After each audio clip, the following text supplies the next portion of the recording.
মোটামুটি গরম হয়ে গিয়েছে, কেটে নিয়েছি। পেঁয়াজের বদলে একটা বেরেস্তা হিসেবে ব্যবহার করবো। দিয়ে দেবো এখন, যেরকম দেখতে হয়েছিল তুলে নিয়েছি, হালকা হালকা দিয়ে দেবো।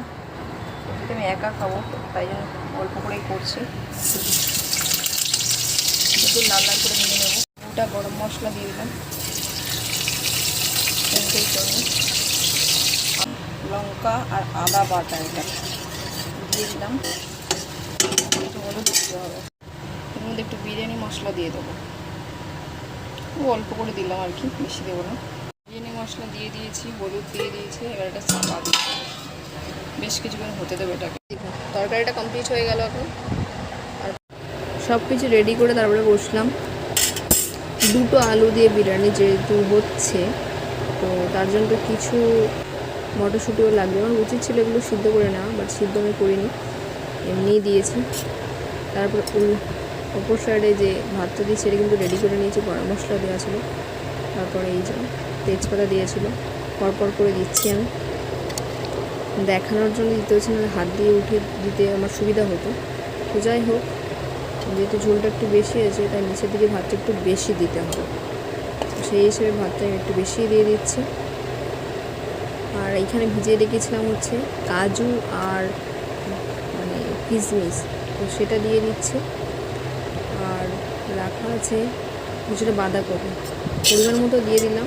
আর একটা লেয়ার করবো তখন দেবো। আর এখানে হচ্ছে বাঁধাকপি ভাজা যেটা আমি করেছিলাম সেটাই দিয়ে দিচ্ছি। লঙ্কা রেখেছি কেটে, পরপর করে দিয়ে দিতে হবে। নিরামিষ যেহেতু মানুষ পেঁয়াজের বেরেস্তা দেয়, আর আমি এখানে বাঁধাকপি বেরেস্তা হিসেবে ব্যবহার করেছি। টেস্টে কোনো রকম কম্প্রোমাইজ হবে না, দেখলে বোঝাও যাবে না। বেশি লাল করে নিই বাঁধাকপিটা আমি। আর লঙ্কা দিয়ে দিলাম একটু বিরিয়ানি মশলা দেবো। যেহেতু ভাজা বাঁধাকপিটা তুলেছি তা হাতে তেল তেল হয়ে গেছে, তারপর আবার মুছে নিলাম। আর মশলাটা আমি নিজে হাতে যেহেতু বানিয়েছি, প্রচণ্ড ঝাল টাইপের তৈরি করেছি, যেহেতু আমি স্পাইসি একটু খেতে পছন্দ করি, সেই জন্য। একটা লেয়ারিং মোটামুটি কমপ্লিট। এখানে কালো জল আমি দিচ্ছি। এখানে কিন্তু গোলাপ জল আমি ব্যবহার করিনি, যেহেতু সবজি বিরিয়ানি, তার জন্য গোলাপ জল একদম দিই। আবার ভাতের একটা লেয়ার তৈরি করছি।